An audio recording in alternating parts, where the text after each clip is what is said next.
welcome back to another new episode of Butterfly's Choice. In today's class, we are going to discuss about world bank. ಇವತ್ತು ನಮ್ಮ ಕ್ಲಾಸಲ್ಲಿ ನಾವು world bank ಬಗ್ಗೆ discuss ಮಾಡ್ತೇವೆ. ಇದು international economic ಇನ್ಸ್ಟಿಟ್ಯೂಷನಲ್ಲಿ ಬರುವ ಒಂದು ಮೇಜರ್ ಇನ್ಸ್ಟಿಟ್ಯೂಷನ್ ಆಗಿದೆ. ಸೊ ನಮಗೆ ವರ್ಲ್ಡ್ ಬ್ಯಾಂಕ್ ಬಗ್ಗೆ ಡೀಟೇಲ್ ಆಗಿ ಡಿಸ್ಕಸ್ ಮಾಡೋಣ. World bank December 1945 after the Bretton Wood conference ಇದು ಸ್ಟಾರ್ಟ್ ಆಗಿದೆ. ಡಿಸೆಂಬರ್ 1945 ಬ್ರೆಟನ್ ವುಡ್ಸ್ ಕಾನ್ಫರೆನ್ಸ್ ನಂತರ ಇದು ಸ್ಟಾರ್ಟ್ ಆಯಿತು. ಇದರದ್ದು ಹೆಡ್ ಕ್ವಾರ್ಟರ್ ವಾಷಿಂಗ್ಟನ್ DC ಇದಕ್ಕೆ 189 ಮೆಂಬರ್ ಕಂಟ್ರೀಸ್ ಇದ್ದಾರೆ. ಇಂಡಿಯಾನು ಸೇರಿ ಇದರಲ್ಲಿ 189 ಮೆಂಬರ್ಸ್ ಇದಕ್ಕೆ ಜಾಯ್ನ್ ಆಗಿದ್ದಾರೆ. ಇದರದ್ದು ಮೇನ್ ಉದ್ದೇಶ ಏನಂತ ಹೇಳಿದರೆ, ಪ್ರಮುಖ ಉದ್ದೇಶ ಅವ್ರ ಏಮ್ ಏನಂತ ಹೇಳಿದರೆ, ಲೋನ್ಸ್ ಟು ಮೆಂಬರ್ ಕಂಟ್ರೀಸ್. ಇದರದ್ದು ಮೆಂಬರ್ ಕಂಟ್ರೀಸಿಗೆ ಲೋನ್ಸನ್ನು ಪ್ರೊವೈಡ್ ಮಾಡುತ್ತೆ. ಫೈನಾನ್ಷಿಯಲ್ ಕ್ರೈಸಿಸ್ದು ಸಂದರ್ಭದಲ್ಲಿ ಇದರದ್ದು ಮೆಂಬರ್ಸ್ ಕಂಟ್ರೀಸಿಗೆ ಲೋನ್ನ ಪ್ರೊವೈಡ್ ಮಾಡುತ್ತೆ. ಇದರದ್ದು ಕರೆಂಟ್ ಪ್ರೆಸಿಡೆಂಟ್ ಅಜಯ್ ಬಂಗಾ ಅನ್ನುವರು ಇದರದ್ದು ಈಗಿನ ಪ್ರೆಸಿಡೆಂಟ್ ಆಗಿದ್ದಾರೆ. ಇದು ಯಾವ ಟೈಪ್ ಆಫ್ ಫಿನಾನ್ಷಿಯಲ್ ಇನ್ಸ್ಟಿಟ್ಯೂಷನ್ ಅಂತ ಹೇಳಿದರೆ ಡೆವಲಪ್ಮೆಂಟ್ ಫಿನಾನ್ಷಿಯಲ್ ಇನ್ಸ್ಟಿಟ್ಯೂಷನ್ ಅಂತ ಹೇಳಿದರೆ, ಒಂದು ಕಂಟ್ರಿ ಅದರದ್ದು ಮೆಂಬರ್ ಕಂಟ್ರಿ ಏನಾದರೂ ಪ್ರಾಬ್ಲಮ್ ಫೇಸ್ ಮಾಡ್ತಾ ಇದ್ದರೆ, ಫೈನಾನ್ಷಿಯಲ್ ಪ್ರಾಬ್ಲಮ್ ಫೇಸ್ ಮಾಡ್ತಾ ಇದ್ದರೆ ಅದರದ್ದು ಡೆವಲಪ್ಮೆಂಟ್ಗೆ ಫೈನಾನ್ಸ್ನ ಪ್ರೊವೈಡ್ ಮಾಡುತ್ತೆ. That's why it is called as A development financial institution. So this type of institution is a development financial institution.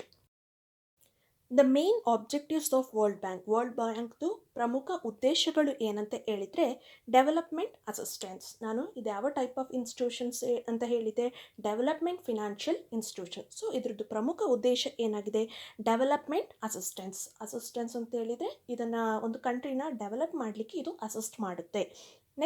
Second one is reduction in poverty ಅಂತ ಹೇಳಿದರೆ ಬಡತನವನ್ನು ನಿರ್ಮೂಲನೆ ಮಾಡಲು ಇದು ವರ್ಲ್ಡ್ ಬ್ಯಾಂಕ್ ಇದರದ್ದು ಮೆಂಬರ್ಸ್ ಕಂಟ್ರೀಸಿಗೆ ಹೆಲ್ಪ್ ಮಾಡುತ್ತೆ.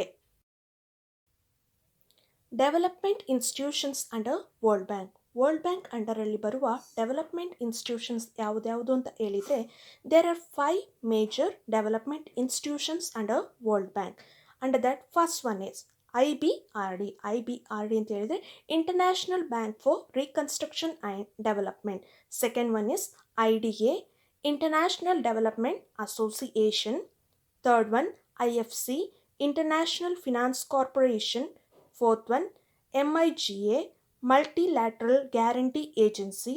Fifth one ICSID, international centre for the settlement of investment disputes.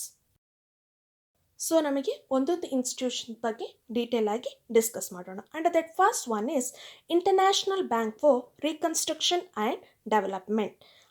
ಇದು ಫಾರ್ಮ್ ಆಗಿದ್ದು 1944 IBRD ಫಾರ್ಮ್ ಆಯಿತು.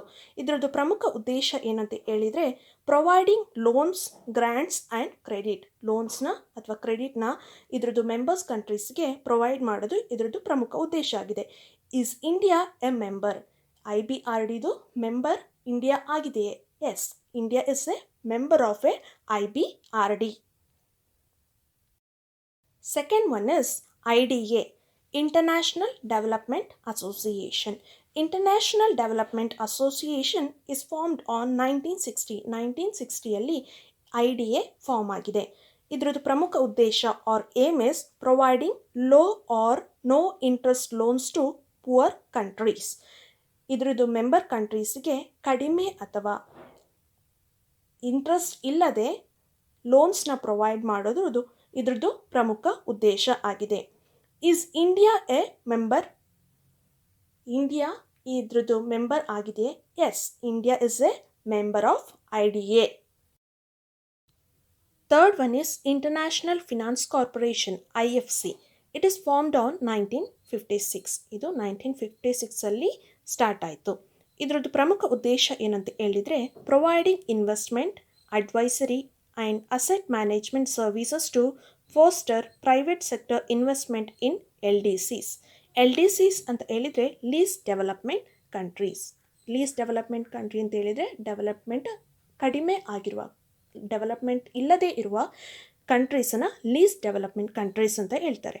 ಈ ಥರ ಕಂಟ್ರೀಸಿಗೆ ಪ್ರೈವೇಟ್ ಸೆಕ್ಟರ್ದು ಇನ್ವೆಸ್ಟ್ಮೆಂಟ್ ಜಾಸ್ತಿ ಮಾಡುವ ಉದ್ದೇಶದಿಂದ ಇದು ಏನು ಮಾಡುತ್ತೆ, ಪ್ರೊವೈಡಿಂಗ್ ಇನ್ವೆಸ್ಟ್ಮೆಂಟ್ಸ್ನ ಪ್ರೊವೈಡ್ ಮಾಡುತ್ತೆ, ಅಡ್ವೈಸಸ್ನ ಪ್ರೊವೈಡ್ ಮಾಡುತ್ತೆ ಮತ್ತು ಅಸೆಟ್ ಮ್ಯಾನೇಜ್ಮೆಂಟಲ್ಲಿ ಹೆಲ್ಪ್ ಮಾಡುತ್ತೆ. ಸೊ ಇದ್ರದ್ದು ಪ್ರಮುಖ ಉದ್ದೇಶ providing investment, advisory and asset management services to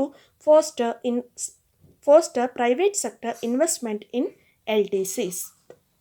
Is India a member? Yes, India ಇದ್ರದ್ದು ಮೆಂಬರ್ ಕಂಟ್ರಿ ಆಗಿದೆ. Fourth one is MIGA, Multilateral Guarantee Agency. This is formed on 1988. 1988ಅಲ್ಲಿ MIGA ಫಾರ್ಮ್ ಆಗಿದೆ.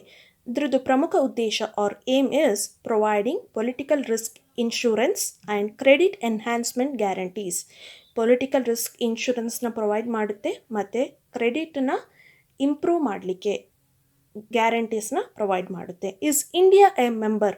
S, India is a member of MIGA.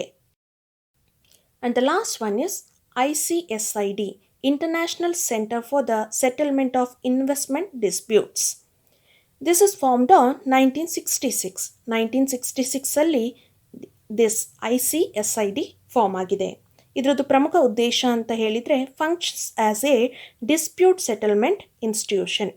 ಇದು dispute settlement institution. Dispute settlement ಅಂತ ಹೇಳಿದರೆ ಇದರದ್ದು member countries ಮಧ್ಯೆ ಏನಾದರೂ ಡಿಸ್ಪ್ಯೂಟ್ಸ್ ಫೈಟ್ಸ್ ಉಂಟಾದರೆ ಅಥವಾ ಇದ್ರದ್ದು main branch or World Bank ಮತ್ತು ಇದು ಏನೋ ಸೆಟಲ್ಮೆಂಟ್ ಮಾಡದೆ ಏನಾದರೂ ಪ್ರಾಬ್ಲಮ್ಸ್ ಉಂಟಾದರೆ ಅದನ್ನು ರಿಸಾಲ್ವ್ ಮಾಡಲಿಕ್ಕೆ ಸೆಟಲ್ಮೆಂಟ್ ಮಾಡಲಿಕ್ಕೆ ದಿಸ್ ICSID ವಿಲ್ ಹೆಲ್ಪ್.